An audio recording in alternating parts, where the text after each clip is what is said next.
They thought they were just finding shelter from a deadly blizzard. But what Harold and Margaret discovered in the frozen vault beneath that abandoned radar station was $275 million in cash, and the choice they made next would shock the entire nation. Before we dive into the story, make sure to smash subscribe because tomorrow we have an extra special story for you that will blow your mind.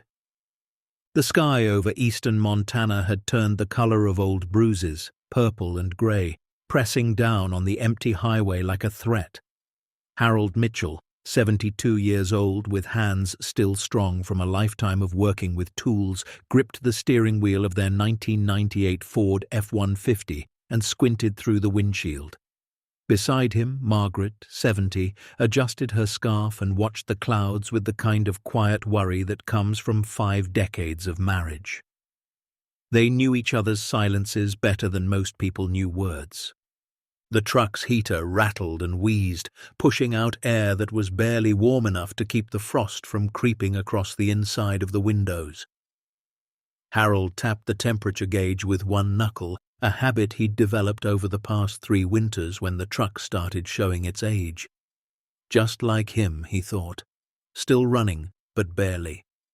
They were 300 miles from home, headed north to Bismarck, North Dakota, where their granddaughter Emma was getting married in 4 days. The wedding invitation had arrived 6 months ago, cream-colored paper with gold lettering, the kind of elegant detail that reminded Harold of everything they couldn't afford anymore. Flights were $800 each. The truck, despite its groaning heater and the 200,000 miles on the odometer, was free. Margaret had packed sandwiches in a small cooler, turkey and cheese on wheat bread, because highway food was expensive and their budget was already stretched thin. She'd counted out their cash 3 times before they left. $412 to cover gas, maybe one cheap motel if they absolutely needed it, and still have something left for a wedding gift. Harold hadn't said anything, but she'd seen him looking at the bills in her hand, his jaw tight, that look he got when pride wrestled with reality. He'd been a radar technician in the Air Force, 23 years of service, honorably discharged in 2001. She'd been a school librarian for 31 years before the budget cuts forced early retirement. They'd done everything right, saved money, paid off their mortgage, raised 2 good kids, stayed out of debt. And then 2008 hit. The economy collapsed, their retirement funds cut in half overnight. Then came Margaret's cancer diagnosis in 2017. Stage 2, caught early, treated successfully, but the medical bills buried them deeper than the snow they were driving toward. Now they lived on Social Security and Harold's small military pension. They'd sold Margaret's mother's china cabinet last year, Harold's coin collection the year before that. They didn't talk about it much. What was there to say? The radio crackled with static, the signal weak this far from anything resembling civilization. Harold adjusted the dial, searching for a station, any station. A weather report broke through the noise, a woman's voice clipped and professional. "Severe winter storm warning for eastern Montana and western North Dakota," she said. "Heavy snowfall expected, winds gusting to 50 miles per hour, near zero visibility. Travelers are advised to avoid unnecessary trips and seek shelter immediately." Harold glanced at the dashboard clock. 3:47 in the afternoon, but the sky looked like dusk was already settling in. They'd passed the last town, a place called Broadus, about 40 minutes ago. Population 600, 1 gas station, a diner that looked closed. The next town was another 60 miles ahead. "Maybe we should turn back," Margaret said quietly. Her hands were folded in her lap, fingers twisting the edge of her scarf. Harold shook his head. "We're more than halfway there. Storm's coming from the west anyway. If we turn back, we're driving right into it." She didn't argue. Margaret had learned years ago that Harold needed to feel like he was protecting her, providing for her, even when the odds were stacked against them. It was part of who he was, coded into him by his father in the military and 5 decades of being the man who fixed things. The first snowflakes appeared 20 minutes later. Small at first, delicate, almost pretty as they swirled across the highway. Then they multiplied. Within 10 minutes, the world had turned white. Not the peaceful white of Christmas movies, but an aggressive, consuming white that swallowed the road, the horizon, everything. Harold leaned forward, nose almost touching the windshield. The wipers scraped back and forth, struggling against the accumulation. He could barely see 20 feet ahead. The yellow center line had disappeared. He was driving by instinct now, keeping the truck between where he thought the edges of the road should be. "Harold," Margaret whispered. Her voice carried a tremor he recognized. She was scared. Margaret didn't scare easy. "I know, baby, I know. Just give me a minute to think." But thinking required options, and Harold was running out of those fast. The truck slowed to 30 miles per hour, then 20. The wind hit them broadside, pushing the vehicle toward what might have been a ditch. Harold corrected, his knuckles white on the steering wheel. The heater was losing its battle now, cold seeping in through every crack and seal. Margaret pulled her coat tighter. Through the swirling white, Harold caught a glimpse of something, a shape, a structure. He hit the brakes gently, the truck sliding a few feet before stopping. He squinted, trying to make sense of what he was seeing. "There," he said, pointing. "You see that?" Margaret pressed her face close to the passenger window. Through the storm, barely visible, a dark mass rose from the hillside to their right. It was big, geometric, wrong for this landscape of rolling plains and scattered ranchland. "What is it?" Margaret asked. Harold's military training kicked in, recognition firing across decades of stored knowledge. "It's a radar station," he said. "Cold War era. They built them all over the high plains back in the 60s and 70s, early warning systems. Is it still active?" He shook his head. "Most of them were decommissioned in the 80s and 90s. This one looks abandoned." The wind rocked the truck again, harder this time. Margaret gasped. Harold made a decision. "We can't stay on the road," he said. "Visibility's gone. If another vehicle comes along, they won't see us until they've already hit us. And if we slide off into a ditch out here, we're done." "So what do we do?" Harold nodded toward the structure. "We go up there. Get inside if we can. Wait out the worst of it." "That's breaking and entering," Margaret said. "That's federal property." Harold looked at his wife, really looked at her. Her lips were starting to lose color. Her hands trembled slightly. She'd been through chemo 5 years ago, radiation, surgery. Her body had fought so hard already. He wasn't going to let a blizzard finish what cancer couldn't. "Then I guess I'm breaking a federal law to save our lives," he said. "You can testify against me later if you want." Despite everything, Margaret almost smiled. 51 years together, and you're still trying to be John Wayne. "Somebody's got to be," he said. Harold turned the truck off the highway, or what he thought was the highway. The tires immediately sank into deeper snow. He gave it gas, felt the wheels spin, then catch. They lurched forward, climbing a gentle slope. The radar station grew larger through the white curtain. It was massive, a geodesic dome sitting atop a concrete base, maybe 50 feet tall. A chain-link fence surrounded it, but Harold could see where sections had collapsed or rusted through. He parked the truck as close to the main structure as he could, tucking it against the concrete base for protection from the wind. When he killed the engine, the silence was immediate and absolute, broken only by the howl of the storm and the tick of cooling metal. "Stay here for a second," he told Margaret. "Let me see if there's a way in. Harold, please be careful." He pulled his coat tight, wrapped his scarf around his face, and pushed open the door. The wind nearly ripped it from his hands. Snow stung his exposed skin like needles. He stumbled forward, boots sinking into snow that was already a foot deep and getting deeper by the minute.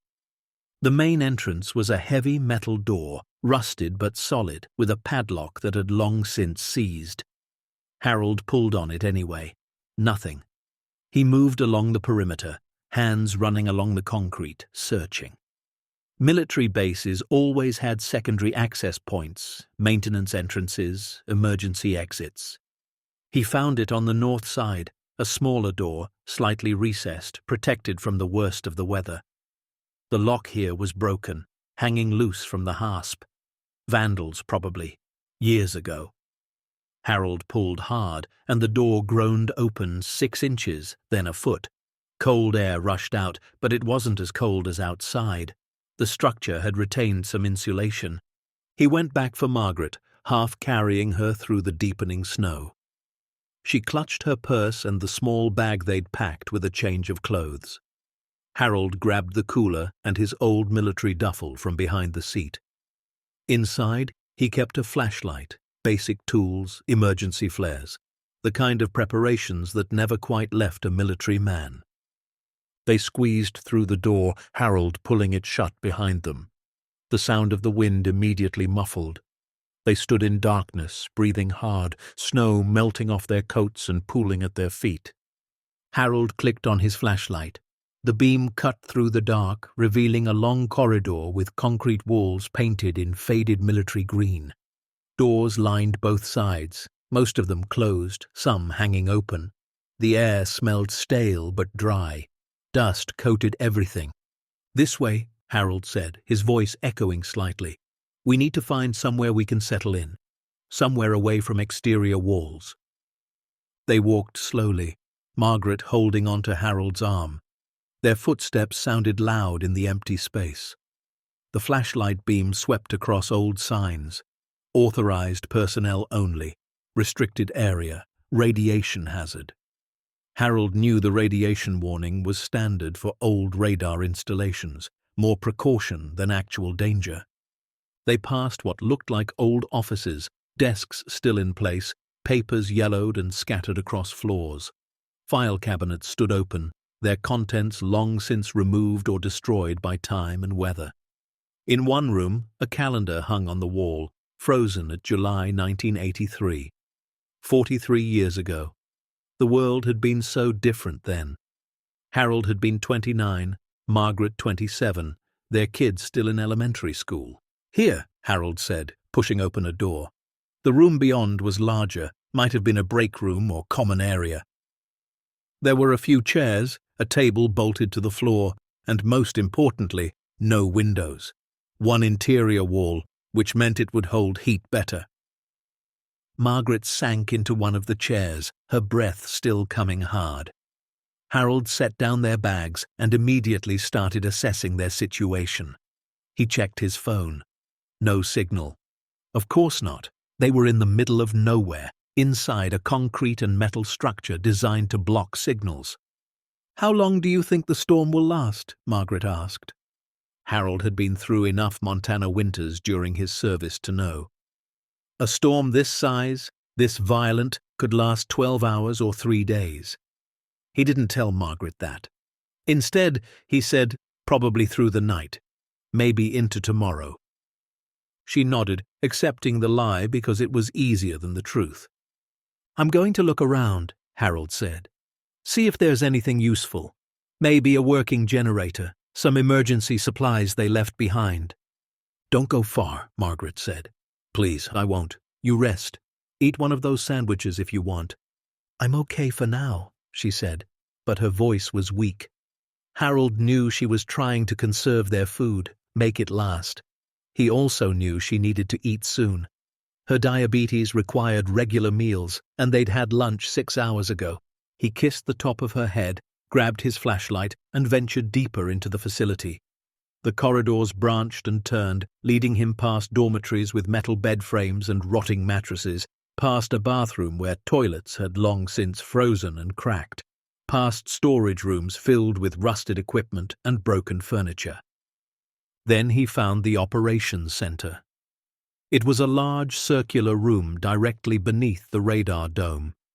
Consoles lined the walls, ancient computer terminals with screens clouded by dust.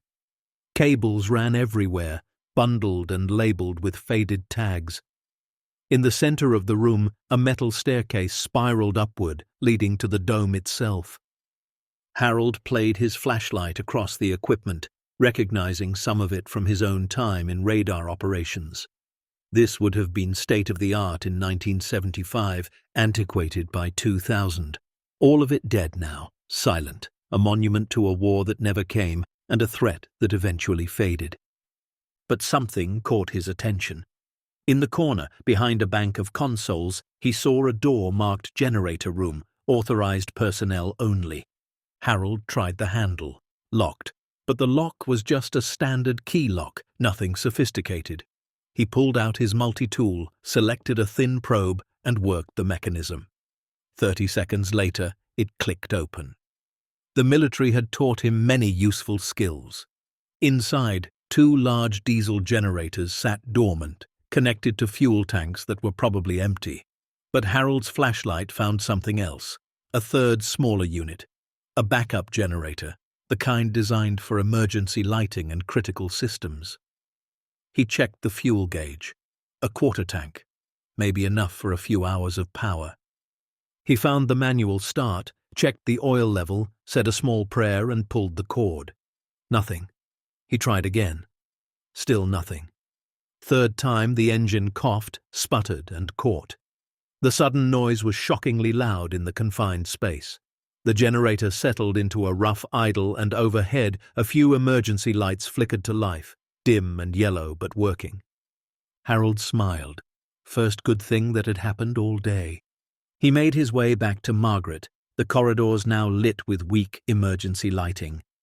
She looked up when he entered, relief flooding her face. "You did it," she said. "Just a little generator," Harold said. "Won't heat the place, but at least we can see. And I can stop using the flashlight batteries." He sat down across from her and opened the cooler. 2 sandwiches left, a bottle of water, a small bag of grapes Margaret had packed. He handed her a sandwich. "Eat," he said. "You need to." "What about you?" "I'll eat half of mine. We'll save the rest for morning."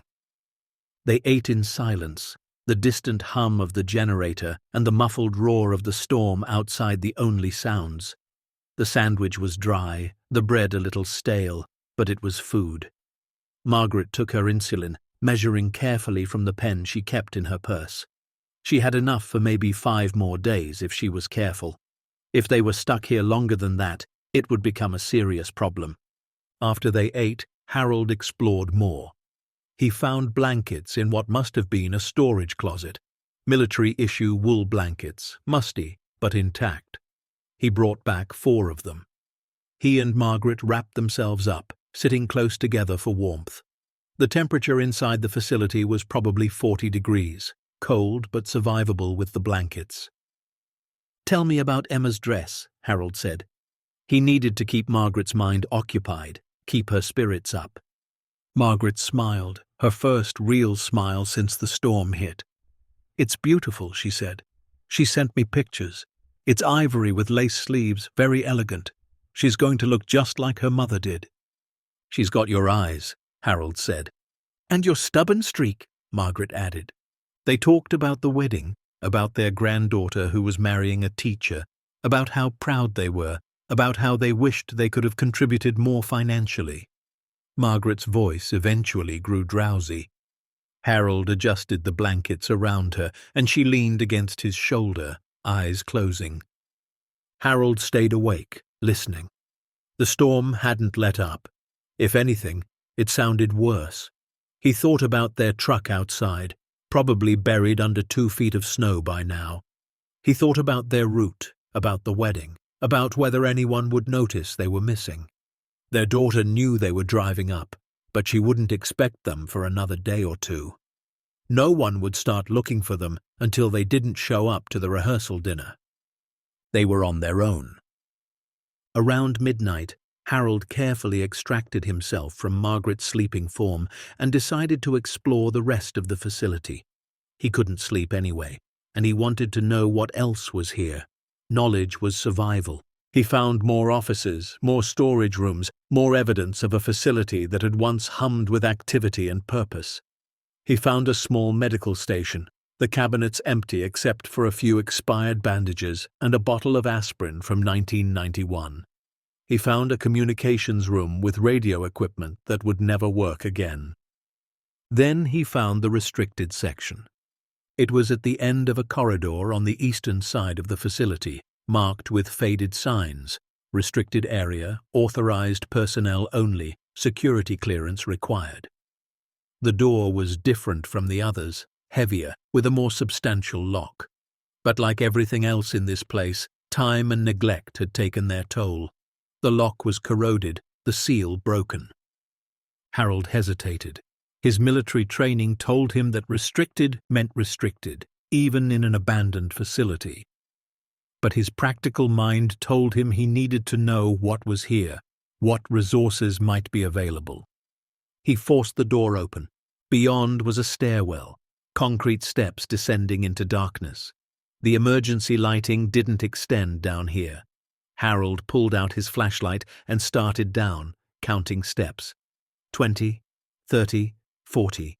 He was going deep underground now, well below the main facility level.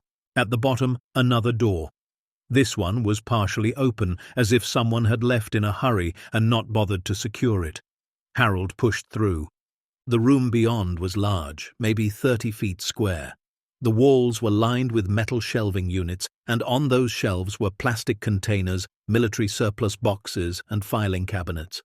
But what caught Harold's attention was the temperature. It was warmer down here, noticeably warmer. Some kind of environmental control must still be functioning, powered by systems he hadn't found yet. He moved to the nearest shelf and examined the containers. They were labeled with dates and codes he didn't recognize. He opened one. Inside, wrapped in plastic, were bundles of documents. He pulled one out and unfolded it. It was a manifest, dated March 1976. His flashlight beam moved down the page. Line items, quantities, dollar amounts. He saw the words contingency fund and emergency operations and authorized by presidential directive. Harold's pulse quickened. He moved to another container, opened it, and found more documents. Requisition forms, transport orders, security protocols. All of it stamped classified, though the dates meant most of it had probably been declassified decades ago. Then he saw the vault. At the far end of the room, set into the concrete wall, was a door unlike anything else in the facility. It was massive, circular, the kind of door you'd see on a bank vault or a submarine. A combination lock sat in the center, mechanical and old, but substantial. Next to it was what looked like a biometric scanner, long since dead. Harold approached slowly. His hand touched the cold metal.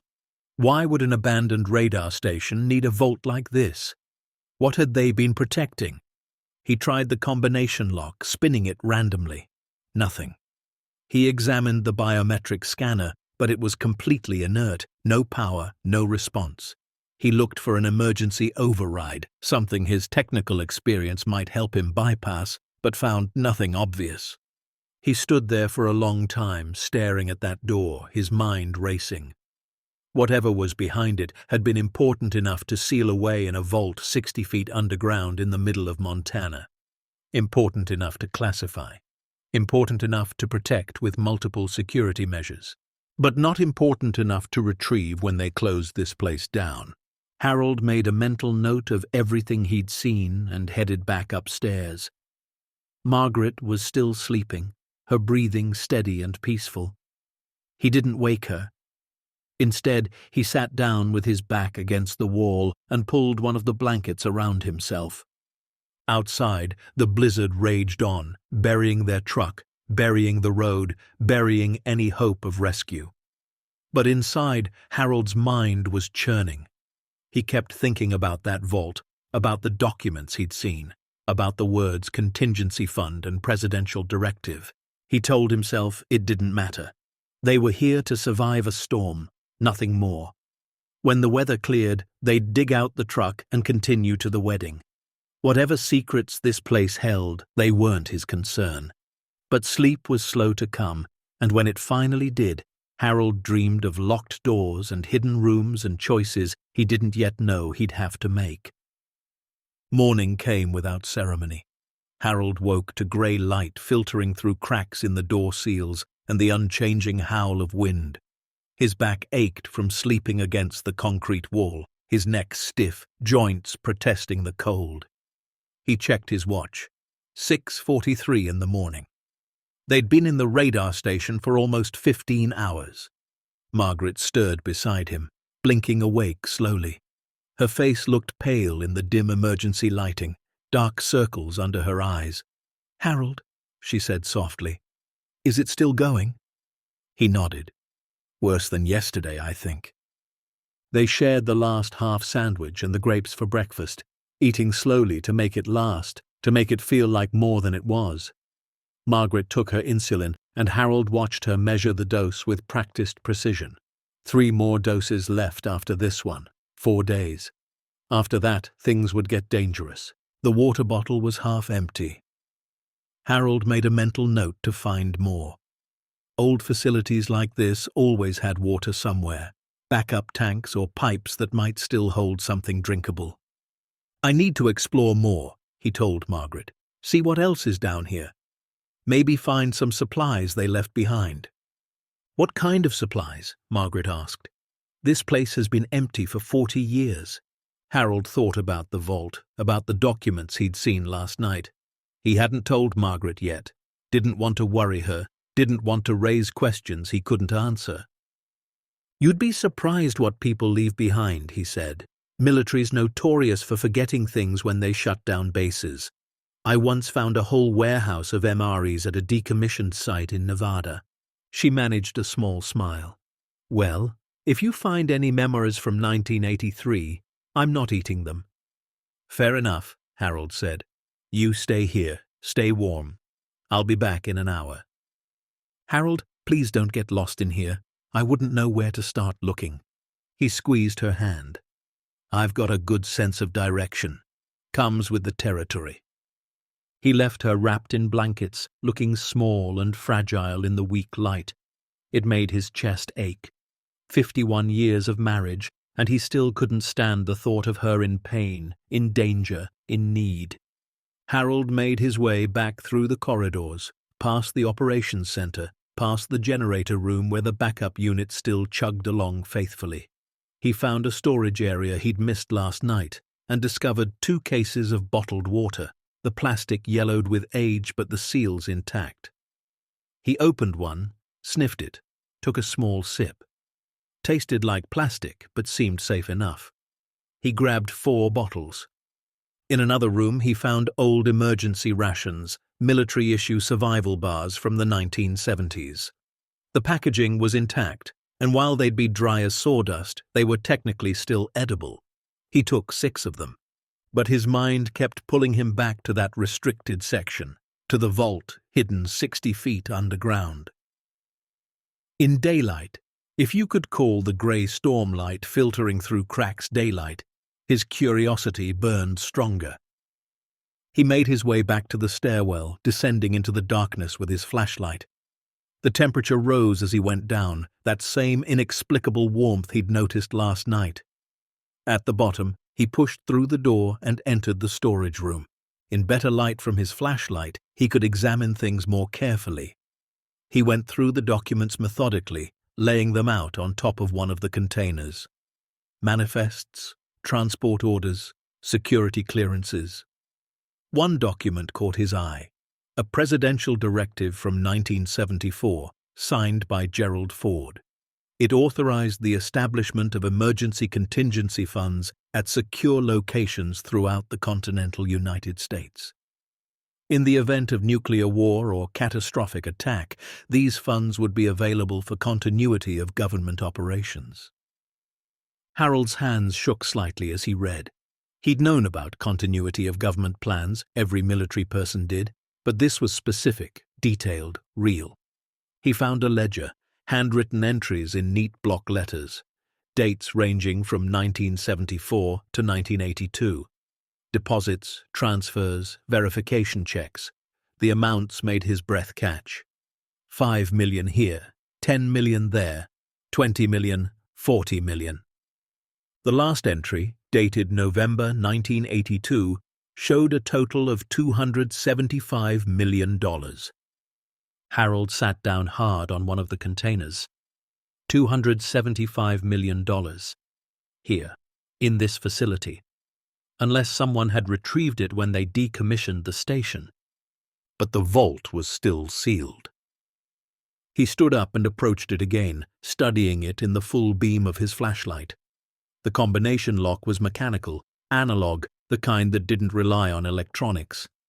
The biometric scanner was dead, but next to it, partially hidden by a metal plate, he saw something he'd missed last night. An emergency access panel. Harold pulled out his multi-tool and unscrewed the plate. Behind it was a manual override system, mechanical levers and fail-safes designed for exactly this kind of situation. Power failure, system malfunction, emergency access. He studied the mechanism, tracing the connections with his eyes. His years as a radar technician had taught him how military engineers thought, how they built redundancy into critical systems. This override was clever, hidden but accessible to anyone with technical knowledge and the patience to figure it out. It took him 20 minutes to work through the sequence, pulling levers in the right order, bypassing safeties, releasing locks one by one. He heard mechanisms clicking deep within the vault door, heavy bolts sliding back. Then, with a hiss of equalizing pressure, the vault door shifted. Harold grabbed the wheel in the center and turned. It resisted at first, decades of disuse making it stiff, but his strength was still good, his arms still strong from years of working with tools. The wheel turned, the door swung open. Cold air rushed out, colder than the room he stood in. The vault was climate-controlled, independently powered, still functioning after all these years. His flashlight beam cut into the darkness beyond. What happens next will change everything. Harold and Margaret thought they knew about survival, trust, and what matters most when you have nothing left to lose. Stay tuned to see what happens next. If you're enjoying the story, please like, share, and subscribe for more. Harold stepped through the vault door into a space roughly 20 feet square. His flashlight swept across rows of metal shelving units, and on those shelves, stacked neatly, methodically, were containers, hundreds of them. He approached the nearest shelf and pulled down one of the containers. It was a reinforced plastic case, military-grade, with a locking mechanism. He opened it. Inside, wrapped in protective plastic, were bundles of cash. United States currency bound with paper bands. He pulled one out. $100 bills. Old design from the 1970s and early 80s, but real, untouched, perfectly preserved in the climate-controlled vault. Harold's legs went weak. He set the bundle down and opened another container. More cash. And another. And another. Every container on the first shelf held the same thing. He moved to the second shelf. More containers, more cash. Third shelf, same. Fourth shelf, same. Harold counted the containers visible from where he stood, at least 200 of them. He did rough math in his head, calculating based on the bundles he'd seen, the denominations, the manifest he'd read upstairs. $275 million. It was all here, every dollar accounted for in that ledger, sealed away in 1982 and forgotten. Harold backed up until he hit the wall behind him. He slid down to a sitting position, flashlight resting on his knees, illuminating the fortune in front of him. His mind raced, trying to process what he was seeing, what it meant. This money belonged to the federal government. It was part of some Cold War contingency plan meant for emergencies that never came. When the facility was decommissioned, someone had either forgotten about it or assumed it had already been retrieved. Bureaucracy and time had buried it. And now he was sitting in front of more money than he'd seen in his entire life. More money than he'd earn in 10 lifetimes. More money than would solve every problem he and Margaret had. The medical bills that still kept them awake at night. The roof that needed replacing. The truck that needed a new transmission.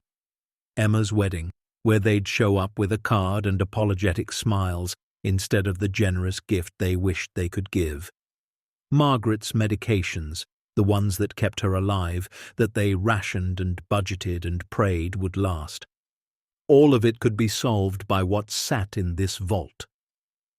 Harold pulled out his phone, checked it again, even though he knew there was no signal. The time showed 8:17 in the morning. Margaret would be wondering where he was. He'd said an hour, and he'd been gone almost 90 minutes. He forced himself to stand. His legs felt unsteady. He looked at the open vault one more time, then stepped out and pushed the door mostly closed, not sealed, but secure enough. He gathered the water bottles and survival bars he'd found and made his way back upstairs.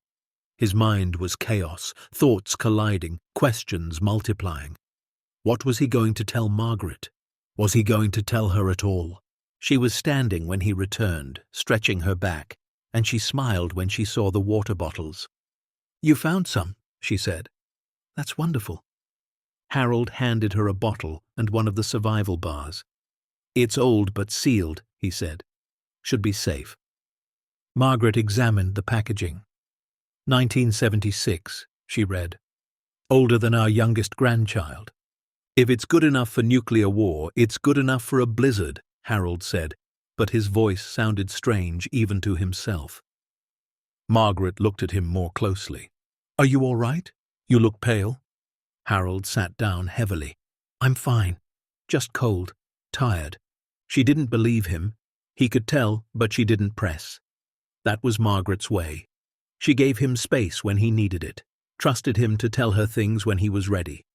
They ate the survival bars, which tasted exactly as bad as Harold expected, like compressed cardboard with a hint of rancid oil. But they were calories, and calories were survival. Margaret chewed slowly, making a face. "The sandwiches were better," she said. Harold tried to smile. "Everything's better than these. I once ate them for 3 days straight during a training exercise.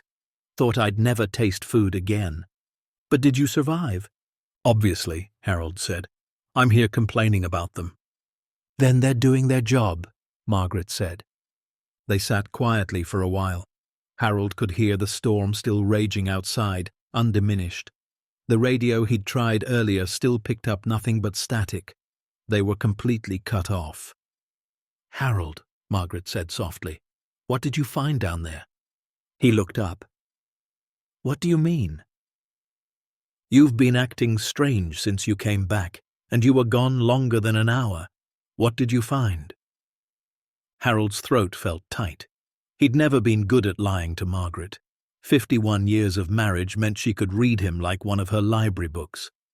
"There's a vault," he said finally, "down in the restricted section, sealed since the 80s. "What kind of vault?" "The kind they put important things in, classified things." Margaret's eyes widened slightly.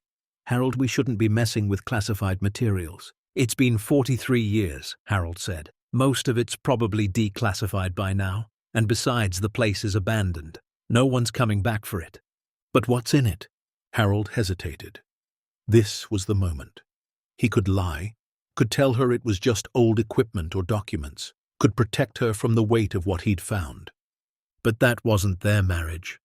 They'd always been honest with each other, even when the truth hurt. "Money," he said quietly. "A lot of money." Margaret stared at him. "What do you mean, a lot?" Harold took a breath. $275 million. Cash. Emergency government fund from the Cold War. They sealed it away and forgot about it. The color drained from Margaret's face. She opened her mouth, closed it, opened it again. "Harold, that's not possible." "I saw it," he said. "Containers full of cash, hundreds of them. There's a ledger documenting everything. Presidential directive from 1974. It's all real." Margaret stood up, paced a few steps, sat back down. She pressed her hands to her face. "Oh my God," she whispered. "Oh my God." "I know," Harold said. "What are we going to do?" Harold shook his head. "I don't know. I've been trying to figure that out since I found it." They sat in silence, the enormity of it settling over them like the snow settling over the world outside. $275 million, enough to change everything, enough to solve every problem they'd ever had, enough to destroy them if they made the wrong choice. "We have to report it," Margaret said finally. Harold, we have to call someone when the storm passes. Harold looked at his hands, calloused and scarred from decades of work. I know, he said. But his voice carried a note Margaret recognized: uncertainty, temptation. Harold, she said more firmly, we have to report it. That money belongs to the government. I know that, Harold said. I know. But Margaret, think about it. Think about what even a small fraction of that money would mean for us. She shook her head. No, Harold, no. Your medications, he continued, his voice rising slightly. We could afford them all. The real ones, not the generics that barely work. We could fix the truck, fix the house, help Emma with the wedding, help both our kids, see our grandchildren more than once a year. Margaret stood up. Harold Mitchell, you stop that right now. He stood too. I've worked my entire life, he said. Served my country for 23 years. You taught children for 3 decades. We did everything right, and where did it get us? We're rationing insulin and eating stale bread and driving a truck that barely runs because we can't afford anything else. That doesn't give us the right to steal, Margaret said. It's not stealing if it's been abandoned, Harold argued. If they forgot about it. It's not ours, Margaret said, her voice breaking. Harold, it's not ours. Harold's shoulders sagged. He sat back down, elbows on his knees, head in his hands. You're right, he said quietly. You're right. I know you're right. Margaret sat beside him, taking his hand. I know it's hard, she said. God knows I know. But we're not those people. We're not the people who take things that don't belong to them, no matter how much we need them. Harold squeezed her hand. I just wanted to give you everything, he said. I wanted to take care of you the way you deserve. Tears filled Margaret's eyes. You have taken care of me. For 51 years you've taken care of me, and not with money, with love, with loyalty, with being the man I fell in love with, even when that man can barely afford to feed you. Margaret cupped his face in her hands, even then, especially then. They held each other in the dim emergency lighting, the storm howling outside, $275 million sitting in a vault 60 feet below them. Harold felt something break inside him, some dam he'd been holding up for years. He started to cry, something he hadn't done since his father's funeral, something he'd been taught men didn't do. I'm so tired, he whispered. I'm so tired of struggling. Margaret cried with him. I know you are. They stayed like that for a long time, holding each other, releasing years of pressure and fear and exhaustion. When they finally pulled apart, Harold's eyes were red but clearer. You're right, he said. We report it. When the storm clears, we tell someone and we walk away. Margaret nodded, relief flooding her face. Thank you, she said. Thank you for being you. Harold managed a weak smile. Don't thank me yet. I'm still going to dream about that money for the rest of my life. So will I, Margaret admitted, but we'll dream with clear consciences. Harold stood and walked to the door, peering through the cracks at the white chaos outside. The storm showed no signs of stopping. The radio, when he checked it again, crackled with emergency warnings. Roads closed throughout eastern Montana and western North Dakota. Multiple fatalities reported. National Guard deployed. Travelers warned to shelter in place. We're going to be here a while, Harold said. Then we'll wait, Margaret said. We've gotten good at waiting. Harold went back downstairs later that afternoon, not to the vault, but to the room above it, where the documents were. He wanted to understand the full story, wanted to know how this had happened. He found personnel logs from the facility's final months of operation. In 1982, the station had been scheduled for decommissioning as part of broader military restructuring. The radar technology was obsolete, replaced by satellite systems and more advanced installations. The commanding officer during the shutdown was Colonel Richard Brennan. Harold found his logs, handwritten entries spanning the final year of operations. One entry, dated September 1982, caught Harold's attention. Received orders to inventory and transfer all classified materials prior to base closure. Vault contents to be transported to Denver facility by November 1st. Have submitted 3 requests for transport authorization. No response received. Contacted Regional Command. No clear guidance provided. Bureaucratic nightmare, as expected. Harold flipped forward. October 19th, 1982. Still no transport authorization. Attempted to reach Colonel Davies at Regional. Transferred 4 times, disconnected twice. Left message, no return call. Vault remains sealed. Contents secured. Will continue to request guidance. November 1st, 1982. Transport deadline passed. No authorization received. Submitted formal complaint through chain of command. Contacted Treasury Department liaison. Told they have no record of emergency fund at this location. Showed them the manifest. They said they'd investigate. Sure they will. November 20th, 1982. Facility closure proceeding as scheduled. Skeleton crew remaining. Still no word on vault contents. This is exactly the kind of bureaucratic failure that wastes taxpayer money. Have documented everything. Sealed vault personally. Combination known only to myself and Major Peterson. Submitted final report with copies of all documentation. Hope someone eventually sorts this mess out. That was the last entry. Colonel Brennan had sealed the vault, documented everything, and left. And then the bureaucracy had swallowed his reports, lost his documentation, forgotten an entire emergency contingency fund. Harold found more documents. Budget records showing the fund had been allocated but never integrated into standard Treasury accounting. Memos about classification levels preventing normal oversight. Email printouts from the early 90s. Someone trying to reconcile old records, getting stonewalled by classification restrictions and missing files. The money hadn't been stolen. It had been lost. Not through malice, but through the mundane chaos of government bureaucracy, classification protocols, and institutional amnesia. Harold sat back, processing it all. Colonel Brennan had tried to do the right thing, had followed procedures, submitted reports, contacted the proper channels, and the system had failed him. Had failed to retrieve $275 million. He thought about Brennan, wondered what kind of man he'd been, wondered if he'd been tempted too, wondered if he'd gone home to a wife and told her about the fortune he'd locked away, knowing they'd never see a dime of it. Harold gathered all the documents he thought were relevant and brought them back upstairs. Margaret was asleep, wrapped in blankets, her breathing steady. He organized the papers on the table, creating a timeline, a paper trail that would explain everything to whoever eventually came, because they would report it. He and Margaret had decided.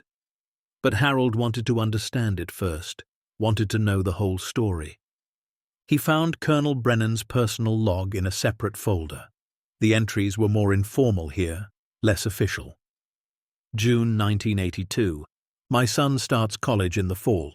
Tuition is killing us. Wife's worried about money. I'm sitting on $275 million that doesn't belong to me. Can't use it, can't access it, can barely admit it exists. Sometimes I wonder what kind of God designs this kind of irony. Harold's throat tightened. Brennan had been human too, had felt the same temptations, the same frustrations. Another entry, August 1982. Talked to Peterson today about the vault. He joked we should just take a few bundles. Who'd notice? I told him that's not who we are. He agreed, but I could see he was thinking about it. We're all thinking about it. But some things are worth more than money. Some things you can't buy back once you've sold them. Harold read that line 3 times. Some things you can't buy back once you've sold them. He thought about his own life, his own choices. He'd never been rich, never been important, never made headlines or history. But he'd been honest, he'd been faithful, he'd kept his promises. And those things, intangible as they were, felt suddenly precious. Margaret stirred, waking slowly. "What time is it?" she asked. Harold checked his watch. 4:30. almost dark. She sat up, pulling the blanket around her shoulders. "What are you reading?" Harold handed her Brennan's personal log. "The man who sealed that vault. He went through the same thing we are." Margaret read silently, her expression softening. "He made the right choice," she said. "He did," Harold agreed. "And it probably cost him. He probably went home to money problems and stress and all the same things we deal with. But he could look his son in the eye." Margaret set down the log. "Do you think anyone remembers him? Anyone knows what he did?" Harold shook his head. "Probably not. These kinds of choices, they're usually invisible. No medals, no recognition, just you and God and the person you see in the mirror." "And sometimes that has to be enough," Margaret said. "Yeah," Harold said. "Sometimes that has to be enough." They ate another survival bar as the day faded into night. The storm continued its assault on the world outside. Harold checked the generator, making sure they'd have light through another night.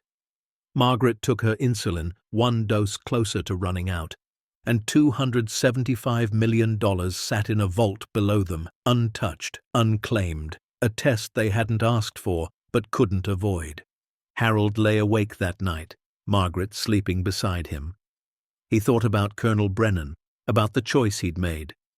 He thought about his own father, a coal miner who'd worked himself to death for wages that never quite covered the bills. He thought about Margaret's parents, who'd lived through the Depression and taught her that integrity was the only thing you owned that couldn't be taken away. And he thought about Emma, their granddaughter, about to start her own life. What would he want her to know about her grandparents? That they were rich, or that they were good?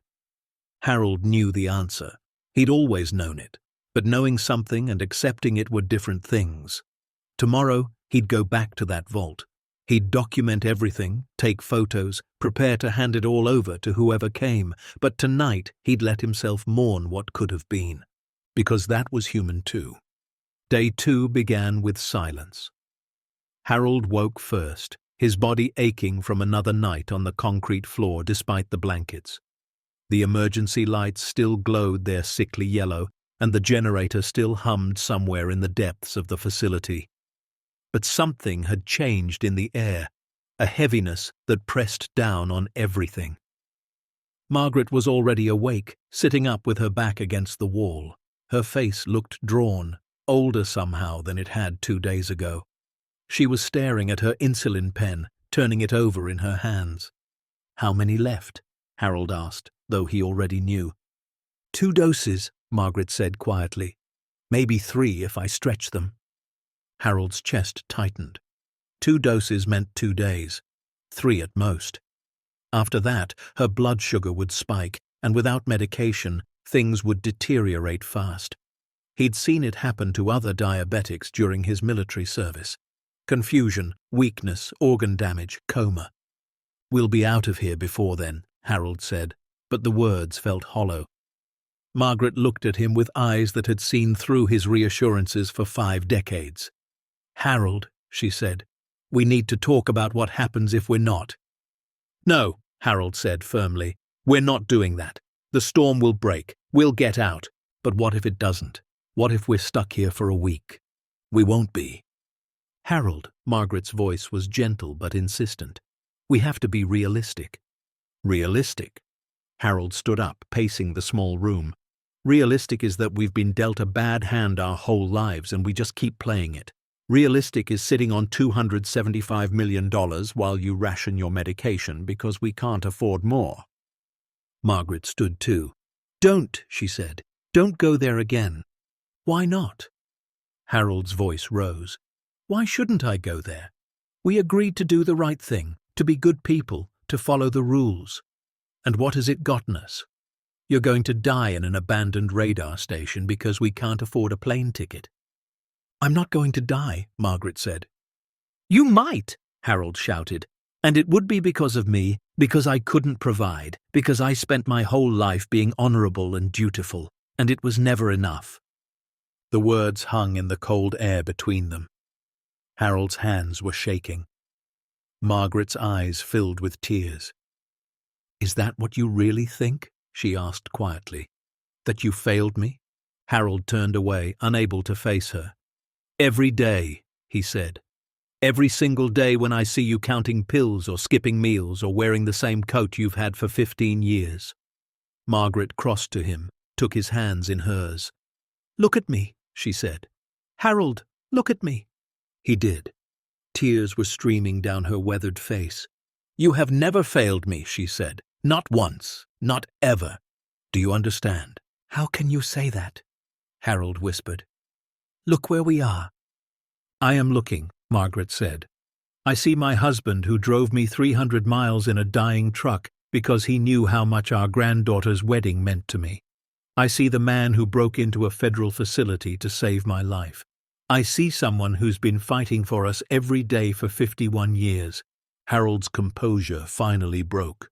He pulled Margaret close, burying his face in her shoulder, his body shaking with sobs he'd held back for years. Decades of pressure and fear and exhaustion poured out of him. I'm so tired of being poor, he said.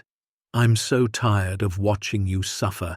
I'm so tired of this being our life. Margaret held him tighter. I know, she whispered. I know you are. They stood like that until Harold had nothing left, until the tears stopped and only exhaustion remained. When he finally pulled back, his eyes were red and swollen. I'm sorry, he said. Don't be, Margaret said. You're allowed to be human. You're allowed to hurt. Harold wiped his face with his sleeve. The vault, he said. I keep thinking about it. Keep thinking about how easy it would be. I know, Margaret said. I think about it too. You do? She nodded. Of course I do. I'm not made of stone, Harold. I lie awake thinking about what we could do with that money, the life we could have. But then I think about who we'd have to become to take it. Harold sat back down heavily. Tell me we're doing the right thing, he said. Tell me this isn't just pride or stubbornness. Margaret sat beside him. I don't know if it's the right thing, she said. I just know it's our thing. It's who we are. And if we change that, even with all the money in the world, we won't be us anymore. Harold took her hand. What if I'm tired of being us? What if I want to be the people who don't have to choose between insulin and electricity? Margaret was quiet for a long moment. Then she said, Do you remember the summer we got married? Harold blinked at the change in subject. Of course. We had nothing, Margaret said. You were making $3.15 an hour at the garage. I was still in college. We lived in that tiny apartment with the broken air conditioning and the toilet that never stopped running. Harold smiled, despite himself. And your mother thought you'd made a terrible mistake. She told me I was throwing my life away, Margaret said. Marrying a grease monkey with no prospects. She stopped speaking to me for 6 months. Until you got your teaching degree, Harold said. Margaret nodded. And you know what? I remember most about that summer, not the heat or the broken toilet or my mother's disappointment. I remember being happy, stupidly, completely happy, because we had each other. Harold's throat tightened. That was a long time ago. Was it? Margaret asked. Or are we still those same people, just older and more tired? Harold looked at his wife, really looked at her. The lines on her face, the grey in her hair, the way her hands trembled slightly from the cold. But he also saw the girl who'd defied her mother to marry him, who'd stood beside him through 2 wars and a dozen moves and a cancer diagnosis, who'd never once complained, never once blamed him. We're still us, he said softly. Then let's keep being us, Margaret said. Let's get through this storm and go to our granddaughter's wedding and tell this story someday when we're very old. We're already very old, Harold said. Margaret smiled. Older then. Harold pulled her close again, and they sat together in silence. The storm continued outside, the generator hummed below, and $275 million waited in a vault like a test they were slowly passing. But Harold's mind wouldn't rest. After Margaret dozed off, he found himself pacing the corridors again, his flashlight cutting through the shadows. He walked without purpose at first, just moving to quiet his thoughts. But his feet carried him back down to the restricted section, back to the room above the vault. He sat at the metal desk where Colonel Brennan's logs were spread out and began reading more carefully. Brennan's entries became more personal as the facility's closure approached, less about operations and more about the man himself. October 3rd, 1982. Talked to Sarah tonight, tried to explain why I can't just make the money problem go away. She doesn't understand the military mind, the honor code. She thinks I'm being stubborn. Maybe I am. But I watched my father cheat at cards and lie to his business partners, and it ate him alive from the inside. He died alone and bitter, rich but hollow. I won't be that man. I won't teach my son that's how you survive. Harold felt like Brennan was speaking directly to him across 43 years. He flipped forward. October 17th, 1982. Peterson came to me again today, more serious this time. He knows a guy who knows a guy. Could make a few bundles disappear, split it 3 ways, retire somewhere warm. I could see he meant it. I could see he was scared of growing old and poor. So am I. But I told him the same thing. I tell myself, we are custodians, not owners. This money isn't ours to take. He left angry. I don't blame him. Harold's hands shook slightly. He knew what Brennan had felt, that gnawing fear of poverty, of watching opportunities slip away while you stood on principle. Another entry, November 5th, 1982, just days before the base closed. Sarah filed for divorce today, said she can't live with a man who values his conscience more than his family, said I'm choosing the Air Force over her and our son. Maybe she's right. Maybe I am. But if I take that money, even a fraction of it, I stop being the man she married. I become something else, something I couldn't live with. So I lose her either way. At least this way I can still look myself in the mirror. Harold's vision blurred. Brennan had lost his marriage over this decision, had chosen integrity over love, principle over comfort. And for what? 43 years later, sitting in the same facility, Harold couldn't see what Brennan had gained. He kept reading, driven now by a need to know how Brennan's story ended. The final entry in the personal log was dated November 23rd, 1982. Facility officially closed today, last man out. Sealed the vault myself, documented everything, submitted my final report. No one cares. The money will sit there until someone in Washington notices a line item that doesn't reconcile, or until the building collapses from neglect. Sarah took Daniel and moved to California. I have a studio apartment in Denver and a job interview at a civilian radar company that pays half what I made in the service. I'm 51 years old and starting over. Was it worth it? I don't know. Ask me in 20 years. But I can tell you this. I sealed that vault and walked away, and something in me is still intact. Something I'd have lost if I'd taken the money. Maybe that's worth a broken marriage and a studio apartment. Maybe it's worth everything. Harold closed the log and sat in silence.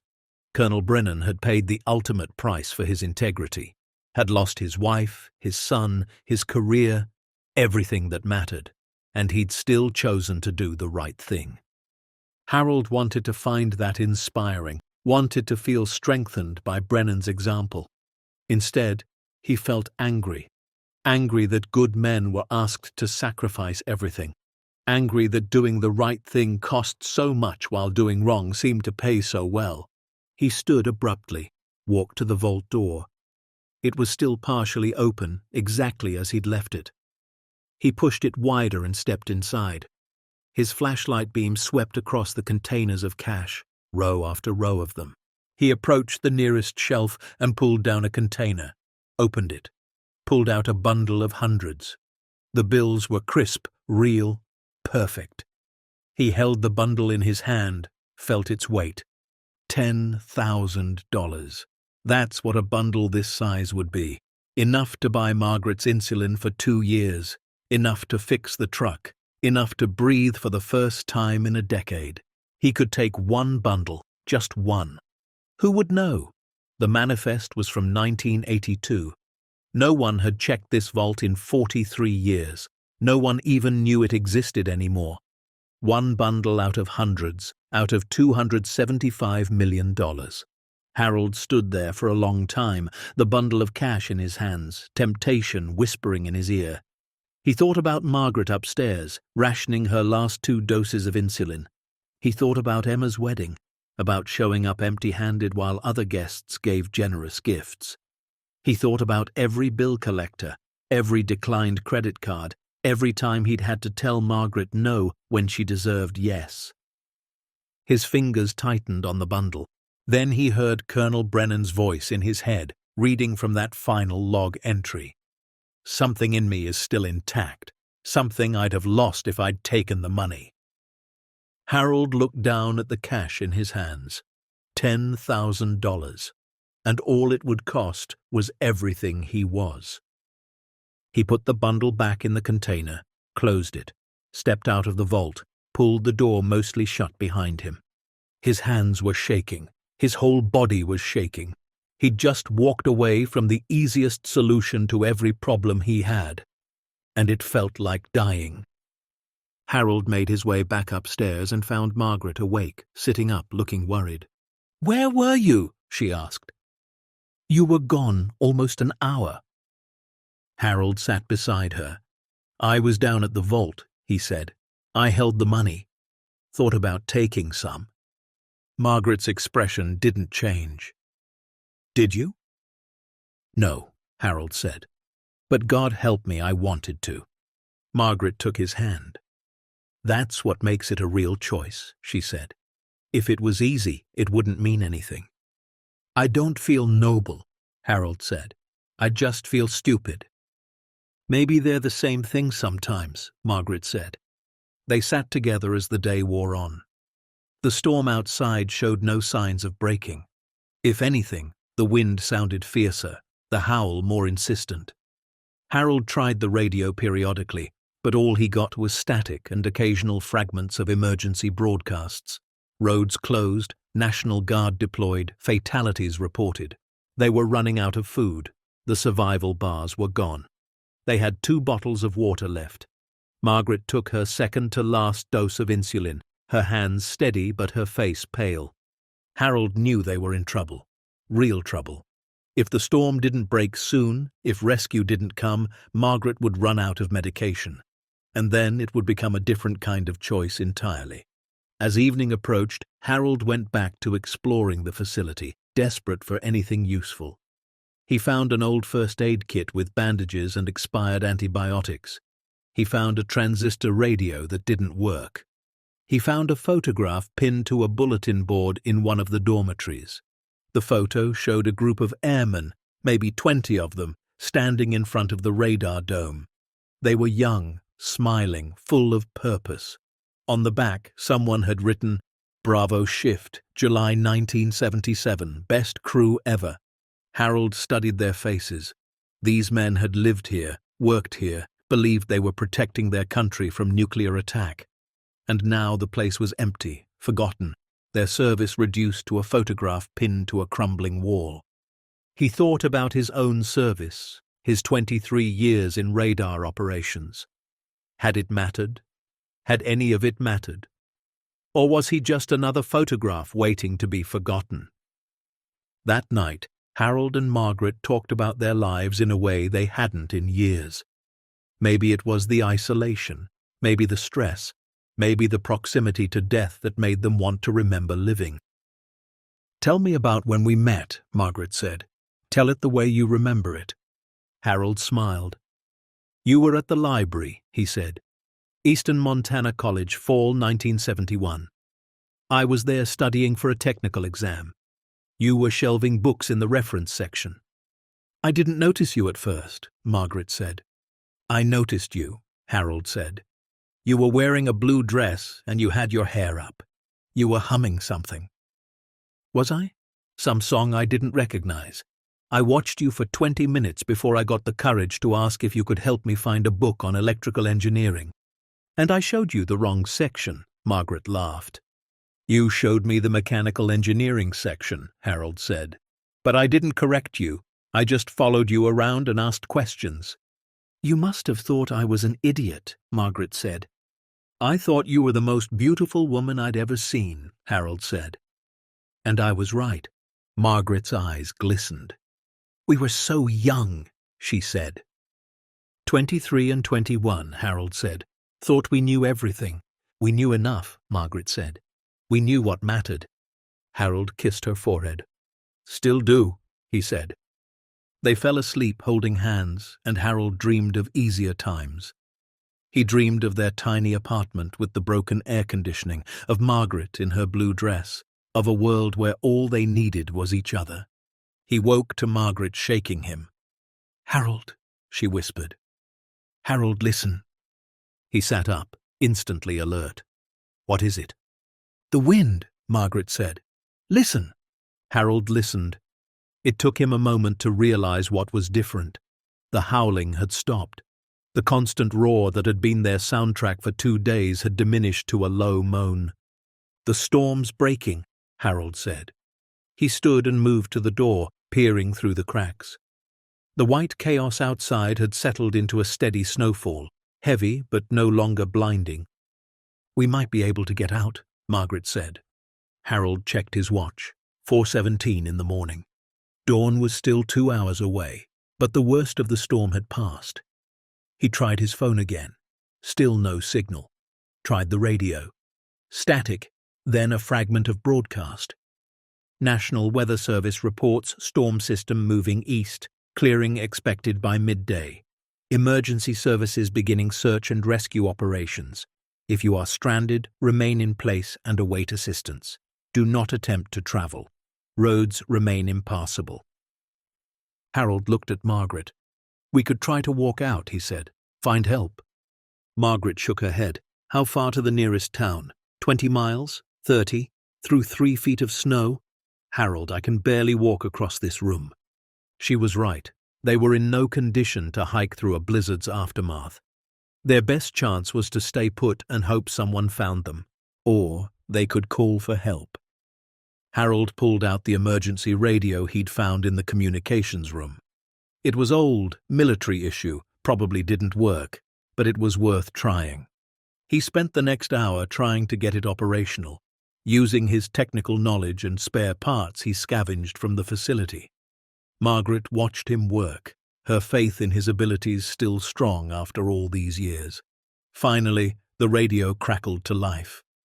Harold adjusted the frequency, searching for anything. Static, static. Then a voice. "This is Montana State Patrol. Emergency frequency. If you can hear this transmission, please respond." Harold grabbed the microphone. His thumb hovered over the transmit button. This was it, the moment of choice. Once he made this call, once he reported their location, everything would follow.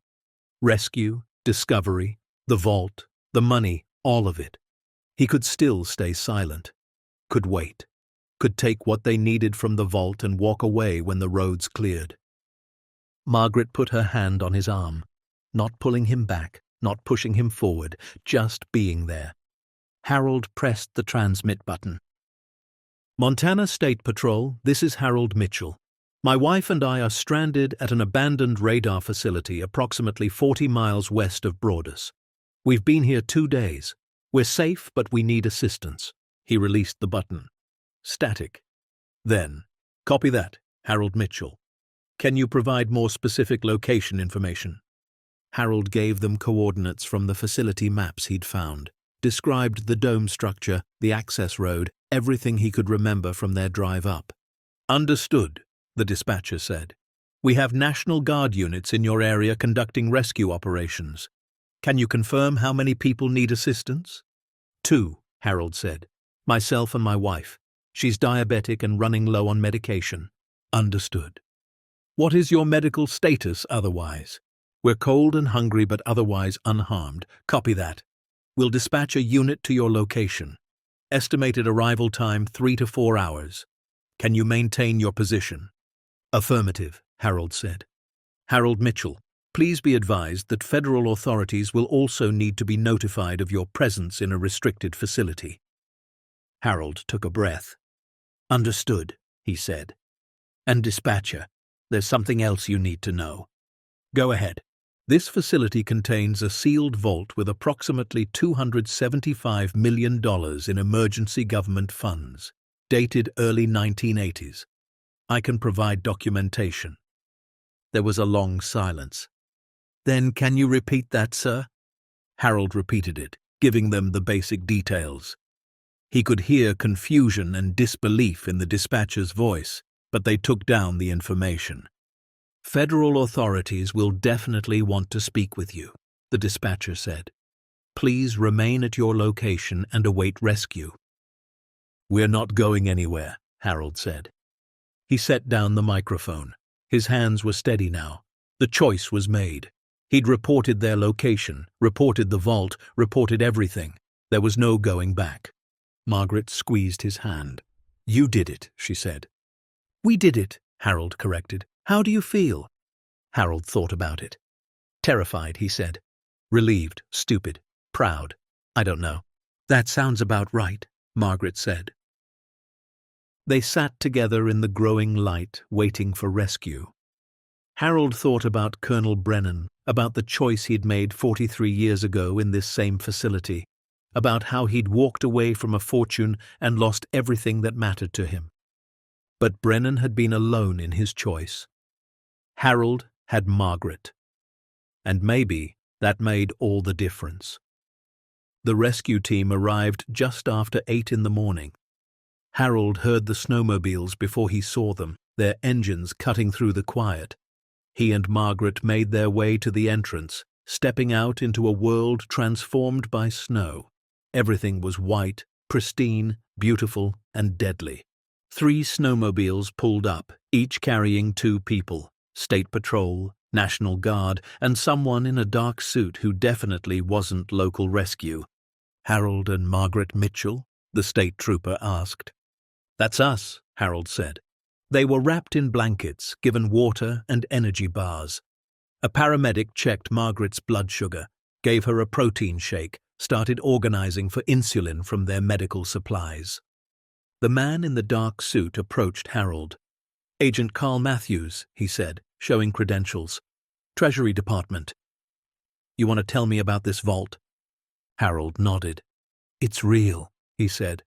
Everything I reported. I can show you the documentation, the manifests, the logs. It's all down there. And you didn't take anything? Matthews asked. Harold met his eyes. Not a dollar. Why not? Harold glanced at Margaret, who was being tended by the paramedics. Because some things are worth more than money, he said. Matthews studied him for a long moment. That's going to need to be verified, he said. You understand that? I understand, Harold said. I've documented everything. Colonel Richard Brennan, the commanding officer who sealed it in 1982, he kept detailed records. It's all there. Matthews looked impressed despite himself. You did your homework. Had time to kill during the storm, Harold said. They spent the next 2 hours going through everything. Harold led them down to the vault, showed them the documents, explained what he'd found. More federal agents arrived, helicopters landing in the clearing despite the snow. Photographers, investigators, people with equipment Harold didn't recognize. Through it all, Harold stayed close to Margaret. She was given insulin, stabilized, kept warm. They were both checked for hypothermia and frostbite, but Harold's precautions had kept them safe. As the sun climbed higher, Harold stood outside the facility with Margaret, watching the organized chaos of the federal response. Agents and equipment moving in and out, the vault being secured, documents being catalogued. We're going to be here a while, aren't we? Margaret said. Probably, Harold said. They'll want statements, interviews, verification. Margaret leaned against him. Harold, she said, what we did, what you did, I'm proud of us. Harold pulled her close. Me too, he said, terrified about what comes next, but proud. What do you think will happen? Harold shrugged. They'll verify everything, confirm we didn't take anything, probably thank us and send us home. Just like that? Just like that, Harold said. We're not heroes. We just didn't steal. In a world like this, Margaret said, maybe that's enough. They stood together in the snow, watching their granddaughter's wedding slip further away. The ceremony was tomorrow, and there was no way they'd make it now. Harold had called their daughter from the state trooper's radio, explained what happened, heard the relief in her voice that they were safe. The wedding could wait. Emma understood. Family was what mattered. Harold thought about the vault, about the choice they'd made, about Colonel Brennan's sacrifice. He thought about integrity and honor and all the intangible things that didn't pay bills or buy insulin. And he thought about the fact that he could still look himself in the mirror. Maybe Margaret was right.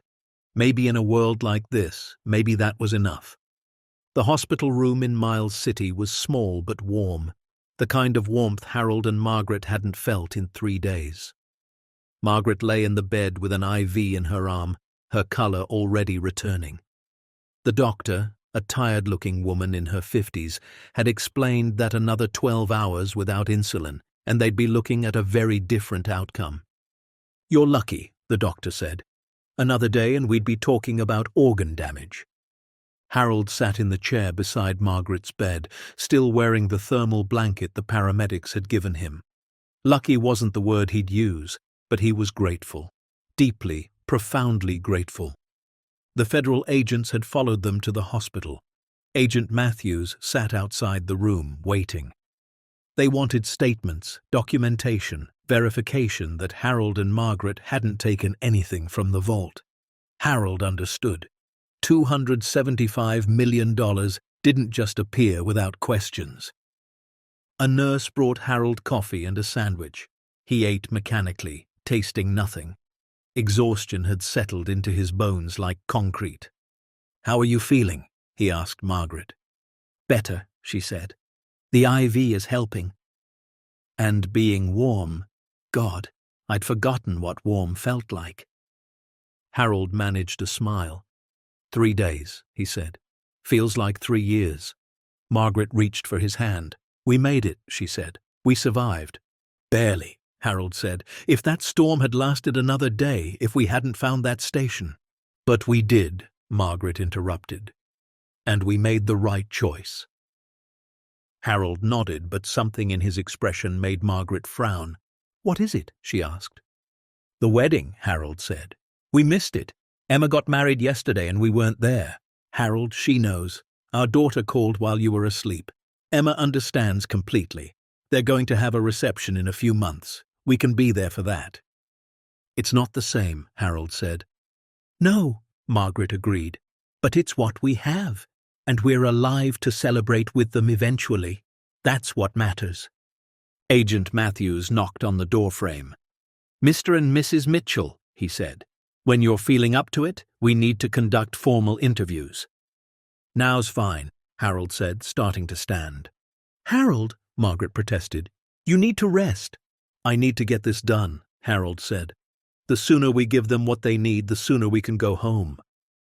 The interview room was down the hall, a small conference space the hospital had provided.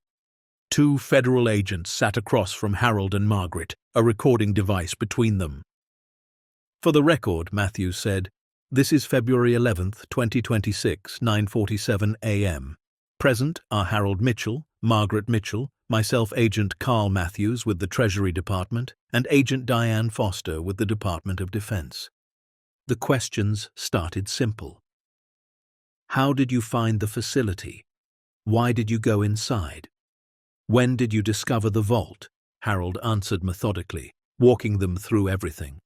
The storm, the decision to seek shelter, his exploration of the facility, finding Colonel Brennan's documents, opening the vault. "And you're certain you didn't remove any currency?" Matthews asked. "Positive," Harold said. "I documented everything I found. The containers, the manifests, the logs. I took photographs with my phone before the battery died. You'll find them all there." Agent Foster leaned forward. "Mr. Mitchell, your military background gave you the technical knowledge to bypass the vault security. You had opportunity and means. Why didn't you take anything?" Harold looked at Margaret, then back at the agents. "Because it wasn't mine," he said simply. Because my wife reminded me who I am. Because some things matter more than money. Foster studied him. You're aware that many people in your situation would have made a different choice? I'm aware, Harold said. I was tempted to make a different choice, but I didn't. The interview continued for 2 hours. They went over every detail, every timeline, every decision. Margaret confirmed Harold's account, adding her own perspective. By the end, both agents seemed satisfied, if somewhat amazed. Matthews closed his folder.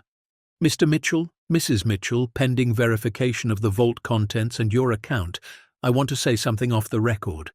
He turned off the recorder. What you did, he said. It's extraordinary. In 23 years with Treasury, I've never seen anyone in your position make this choice. Most people would have taken at least something, justified it as survival or compensation for their ordeal. We thought about it, Margaret admitted. God knows we thought about it. But you didn't act on it, Matthews said. That's what counts. What happens now? Harold asked. We verify everything, Matthews said. Inventory the vault, confirm the amounts, review the documentation. Assuming everything matches your account, and I have no reason to think it won't, you'll be cleared of any suspicion. And then? Harold asked. And then you go home, Matthews said. You get on with your lives. Just like that? Margaret asked. Matthews smiled. Well, there might be some media attention. This is going to be a big story when it breaks. But yes, essentially, just like that. Harold and Margaret exchanged glances. Media attention was something neither of them had considered. How big a story? Harold asked. Matthews laughed. $275 million forgotten in a vault for 43 years and discovered by an elderly couple who didn't take a dime. This is going to be national news. International, probably. Oh, God, Margaret whispered. The story broke 3 days later while Harold and Margaret were still in the hospital. Margaret needed another day of observation, and Harold refused to leave her side. They first learned about it when a nurse came in looking starstruck. You're on television, she said. All the networks. You're everywhere. Harold found a TV and turned it to the news. Sure enough, there they were. The radar station, aerial footage from helicopters, federal agents carrying out containers, and their names, Harold and Margaret Mitchell, scrolling across the bottom of the screen. The news anchor, a polished woman with perfect hair, delivered the story with breathless amazement. An incredible story out of Montana tonight. An elderly couple stranded in a blizzard discovered nearly $300 million in forgotten government funds and reported it instead of taking it. Harold Mitchell, 72, and his wife Margaret, 70, stumbled upon what Treasury officials are calling one of the largest recovery operations in U.S. history. The story cut to Agent Matthews giving a press conference. The Mitchells showed extraordinary integrity, he said. They were alone in desperate circumstances with access to a fortune, and they chose to do the right thing. That's the kind of character we should all aspire to. Harold's phone, which they'd charged at the hospital, started ringing. Their daughter, their son, Emma, friends they hadn't heard from in years. Everyone wanted to know if it was real, if they were okay, what they were thinking. Margaret's sister called from Arizona, crying. I can't believe you didn't take anything, she said. Even a little bit. It wasn't ours, Margaret said simply. But you needed it, her sister protested. Your medications, your bills. We needed our integrity more, Margaret said. By the next morning, the hospital lobby was full of reporters. Hospital security had to create a barrier to keep them out. Producers called offering interviews, book deals, movie rights.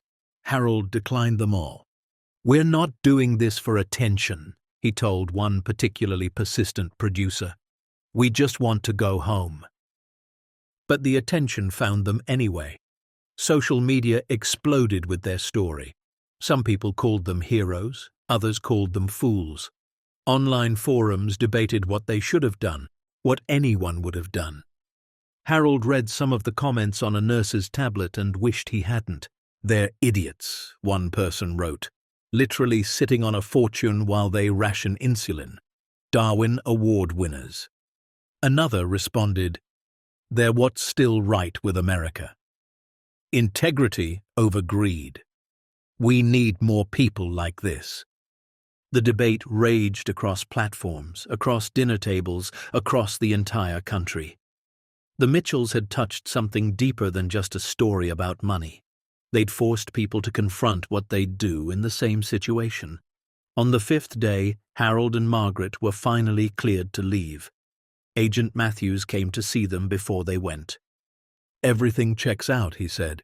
"Full inventory confirms $274,800,000. Slightly less than the manifest due to currency devaluation over time, but essentially intact.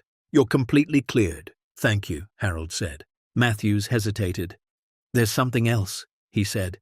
"The Treasury Department has been discussing your situation. What you did, it's unprecedented. There's no official policy for this." "Policy for what?" Margaret asked. "For rewarding the kind of integrity you showed," Matthews said. "Normally there's no finder's fee for recovering government property, but this isn't normal. This is money that was lost for 43 years, money we'd written off, and you could have taken all of it." "We didn't want a reward," Harold said. "We just did what was right." "I know," Matthews said, "but there are people in Washington who want to acknowledge what you did. They're discussing options." "What kind of options?" Margaret asked. Matthews smiled. "I can't say anything official yet. But don't be surprised if you hear from some important people in the next few weeks." They left the hospital through a side entrance to avoid the media. A state trooper drove them back to the radar station, where their truck was still buried under 3 feet of snow. A tow service had been arranged, courtesy of the State Patrol. The facility looked different in daylight, less ominous, just old and forgotten. Federal agents were still working, documenting everything. Harold saw the vault door standing open, containers being carefully removed and catalogued.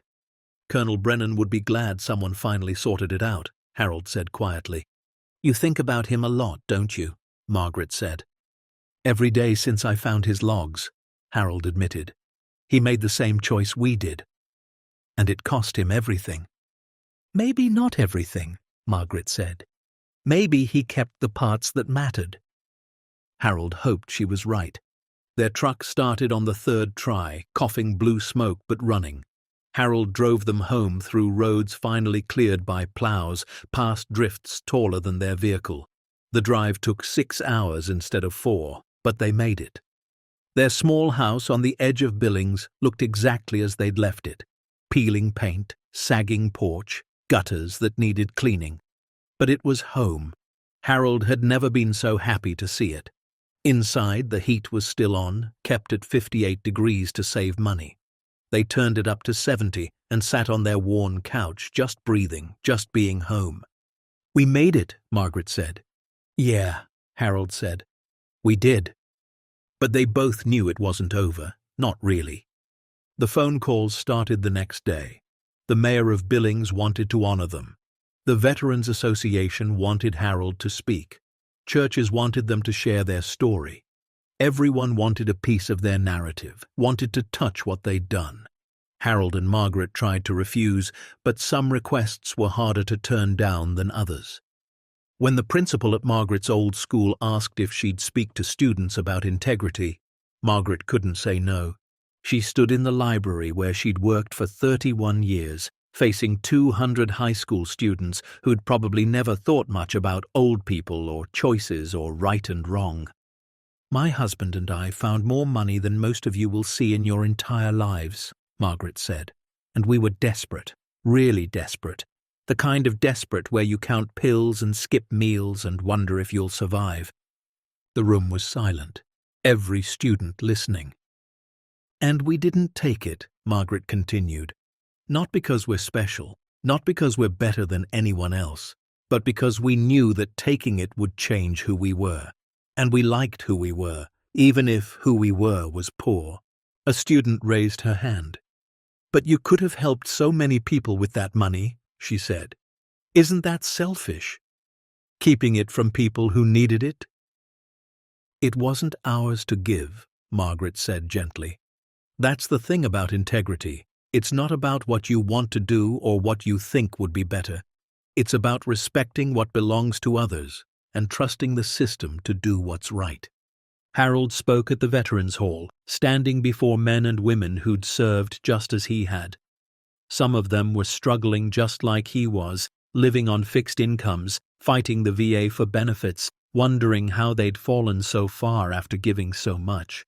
"I know what you're thinking," Harold said. "You're thinking I was stupid, that I should have taken care of my own, especially after everything we gave to our country." Nods around the room, hard faces that had seen hard things. "And you know what? Part of me agrees with you," Harold admitted. "Part of me still wakes up at night thinking about that money, about what it could have done for Margaret, for my family, for all of us who served and got forgotten." He paused, gathering his thoughts. "But here's what I realized," Harold continued. "If I'd taken that money, I'd have become exactly what I fought against. I'd have become someone who puts themselves above the mission, above the code, above what's right. And every time I looked at Margaret, every time I looked at my grandkids, I'd know I'd compromised." An old Marine in the front row spoke up. "So you're saying it was worth it? Being poor and struggling? That's worth more than security?" Harold shook his head. "I'm saying I don't know what it's worth. I'm saying I made the only choice I could live with. And yeah, we're still poor. Yeah, we're still struggling. But we're still us." The room sat with that for a moment. Then the Marine stood up and started clapping. Slowly, others joined him until the whole room was standing, applauding. Harold felt tears in his eyes. He hadn't expected that. 3 weeks after they returned home, a certified letter arrived. Harold opened it at the kitchen table, Margaret looking over his shoulder. It was from the Department of the Treasury, signed by the Secretary himself. "Dear Mr. and Mrs. Mitchell," it began. "On behalf of the United States government, I want to express our deepest gratitude for your extraordinary act of integrity in reporting the emergency contingency fund discovered at the former radar station near Broadus, Montana. Your actions represent the highest ideals of American citizenship and personal character. After careful consideration and consultation with the White House, the Department of the Treasury has authorized a finder's fee in recognition of your service to the country." Harold's hands started shaking. He read the next line twice to make sure he understood it. "You are hereby awarded the sum of $2 million, paid in full, tax-free, as compensation for your recovery of government property and acknowledgement of your exceptional integrity under extraordinary circumstances." Margaret gasped. "Harold," she whispered. "Harold, is this real?" He kept reading. The letter detailed how the money would be transferred, the paperwork they'd need to sign, the timeline for receiving the funds. It was real. All of it was real. Harold set down the letter and looked at his wife. Her eyes were wide, tears streaming down her face. "We did the right thing," she said, "and we're being rewarded for it." Harold started laughing, a sound somewhere between joy and disbelief. $2 million, he said. "Margaret, we can breathe."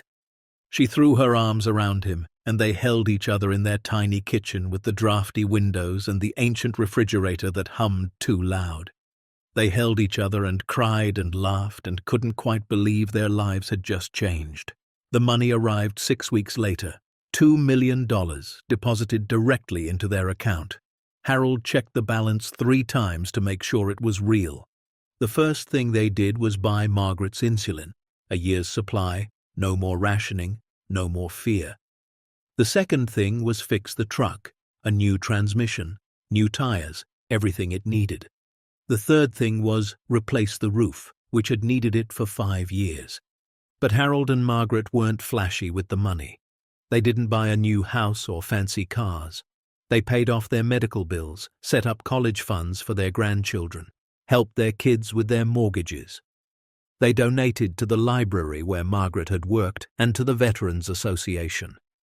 And they kept living in their small house with the fresh roof and new windows. Because it was home, and home had never been about how big it was. Emma's reception was held in late April, a beautiful spring day with flowers blooming and sun warming everything. Harold wore a new suit, the first he'd bought in 20 years. Margaret wore a dress she'd splurged on, pale blue like the one she'd worn when they first met. Emma, radiant in her wedding dress, hugged them both so tight Harold thought his ribs might crack. "I'm so glad you're here," she said. "When I heard about the storm, about what happened, I thought I might lose you." "You're not getting rid of us that easy," Harold said. During the reception, Emma asked Harold to say a few words. He stood up, uncomfortable with all eyes on him, and cleared his throat. "My granddaughter asked me to speak," he said. "And I'm not much for speeches, but I want to tell you about a trip Margaret and I took to get here." He told them about the storm, about the radar station, about the choice they'd made. He didn't mention the exact amount, didn't give details the media hadn't already reported, but he talked about Colonel Brennan, about integrity, about the cost of doing right. "And here's what I learned," Harold said. "Marriage isn't about money or houses or things. It's about who you are when everything else is stripped away. When you're cold and hungry and scared and all you have is each other." He looked at Margaret, sitting at the head table, smiling at him. "Your grandmother and I, we had nothing in that radar station except our word and our character. And we chose to keep those things. And that choice, that's what I want you to remember. Because life will test you. It'll put you in situations where the easy choice and the right choice are different things. And who you are is determined by which one you pick." Emma was crying. Half the room was crying. Harold sat down feeling foolish, but Margaret squeezed his hand, and he knew he'd said what needed saying. The Mitchell story didn't fade quickly. It became a teaching moment in schools, a case study in ethics classes, a reference point for conversations about integrity. People wrote to them, hundreds of letters from all over the world. One letter came from Colonel Brennan's son, Daniel, now 58 and living in Seattle. Harold opened it with trembling hands. "Dear Mr. and Mrs. Mitchell," Daniel had written. "I recently learned about your discovery at my father's old station. I want you to know how much your choice would have meant to him. My father lost everything because of that vault. My mother divorced him. We moved away, and I grew up angry at him for being so stubborn, so rigid about his principles. But as I got older, I understood. He taught me that some things can't be bought or sold, that your character is the only thing you truly own. Your actions in that station honored his memory and validated his sacrifice. Thank you for that. Thank you for proving he was right." Harold showed the letter to Margaret. They both cried reading it. "He wasn't alone after all," Margaret said. "His choice mattered. It echoed." Harold folded the letter carefully. "Yeah," he said. "It did." Months passed. The media attention faded. Life returned to something like normal, except they could afford their medications and their bills, and they slept better at night. Harold started volunteering at the Veterans Center, helping younger vets navigate the bureaucracy he knew so well. Margaret went back to the library, not as an employee but as a volunteer, reading to children and helping with literacy programs. They were the same people they'd always been, just with a little more breathing room. One evening, almost a year after the storm, Harold and Margaret drove back to the radar station. The facility had been officially decommissioned and marked for preservation as a historical site. The vault had been emptied, the money returned to Treasury, the whole place locked down properly. They stood outside the geodesic dome, looking up at it against the sunset. Harold thought about the scared, desperate man who'd forced that door open in a blizzard. Thought about the temptation, the struggle, the choice. "Do you ever regret it?" Margaret asked quietly, telling them instead of taking it. Harold considered the question honestly. "Sometimes," he admitted, "when I think about all those years we struggled, all the things we couldn't afford. Yeah, sometimes I wonder what if. But then I look at you, Harold said. "And I know that the woman I love, she loves me back because of who I am. And if I'd taken that money, I'd be someone different. Someone I'm not sure you'd love as much." Margaret leaned against him. "I'd love you anyway," she said, "but I'm glad we didn't have to find out." They stood in silence as the sun dipped below the horizon, painting the sky in shades of orange and purple. Harold thought about Colonel Brennan, about his sacrifice and his loneliness, about how Brennan had made the right choice and lost everything, about how 43 years later his choice had helped two strangers make their own. And he thought about the ripples, about Daniel Brennan's letter, about the students Margaret spoke to, about the veterans who heard his speech, about all the people who heard their story and maybe, just maybe, made different choices because of it. "You know what the best part is?" Harold said. "What?" Margaret asked. "We get to grow old together," he said. "Really old. And we get to do it as people we're proud to be." Margaret smiled. "We're already really old," she said. "Older then," Harold said. They got back in their truck, the one that ran smooth now with its new transmission, drove home to their small house with the new roof and fixed windows, ate dinner at their old kitchen table, the one they'd had since 1973. And they were happy. Not because they were rich, though the money helped, but because they were themselves, unchanged by temptation, unbroken by circumstance. Two people who'd found a fortune and walked away. Two people who'd chosen integrity over comfort. Two people who'd proven that sometimes the greatest wealth is knowing who you are and refusing to compromise it. In the years that followed, Harold and Margaret became accidental ambassadors for something the world seemed to be losing. They didn't preach or lecture, but when they spoke, people listened. When they shared their story, something shifted in the room. Harold lived to see his 81st birthday. Margaret made it to 79. They had 9 more years together, good years, years without the constant weight of financial fear. When Harold passed, quietly in his sleep with Margaret holding his hand, his obituary didn't mention the $2 million they'd received. It mentioned his service, his family, and one line that captured everything. A man who found a fortune and chose his integrity instead. At his funeral, Agent Matthews came, older now, retired. He stood before the assembled mourners and told the story one more time. "Harold Mitchell showed me that character isn't theoretical," he said. "It's not something we talk about in the abstract. It's what you do when no one's watching and you have every reason to compromise." Harold had every reason, every justification. And he didn't. That's the measure of a man. Margaret lived 2 more years after Harold. She spent them surrounded by family, by grandchildren and great-grandchildren, telling them stories about their grandfather, about the storm, about the vault, about the choice that defined them. At the end, sitting in the same small house they'd always lived in, Emma asked her one final time. "Grandma," she said, "do you ever wish you'd taken some of the money? Just a little bit?" Margaret smiled, her eyes distant. "Every single day for the first year," she admitted, "and then less and less as time went on, because I realized something." "What?" Emma asked. "That what we found in that vault wasn't money," Margaret said. "It was a test, and we passed. And passing meant more than any amount of money could buy." She paused, gathering her strength. "Your grandfather and I, we were never rich, but we were wealthy in the ways that mattered. And that's what I want you to remember. Not the money we turned down, but the people we chose to be."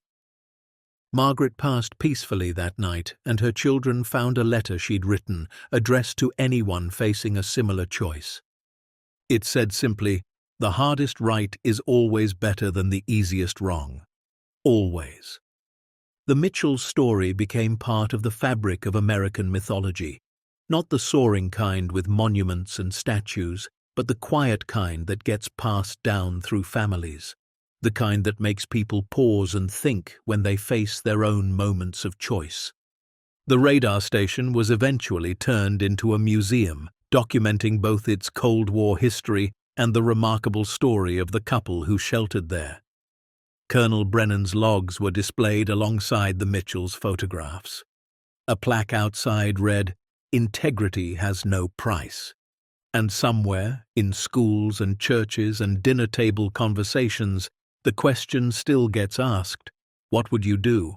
What would you do if you found a fortune and no one would know if you took it? Most people like to think they'd do the right thing. Harold and Margaret Mitchell proved it was possible, proved it was worth it, proved that character still mattered in a world that often suggested it didn't. They were just two ordinary people who faced an extraordinary choice. And they chose each other, chose their values, chose the hard path. Anyone can find money. Harold and Margaret found something rarer. They found out who they really were, and they liked what they found. As the sun set over the Montana plains, over the small house where they'd lived their entire marriage, over the radar station where they'd faced their greatest test, their legacy continued. Not in bank accounts or inheritance, but in the lives they'd touched, in the choices other people made because they'd heard the story, in the reminder that integrity, character, and love still mattered, because some things are priceless. And Harold and Margaret Mitchell spent their whole lives proving it. The end. Up next, 2 more powerful stories are waiting for you. Click to keep discovering truth, courage, and the strength of the human spirit. And don't forget to hit subscribe if you believe integrity still matters in a world that often forgets.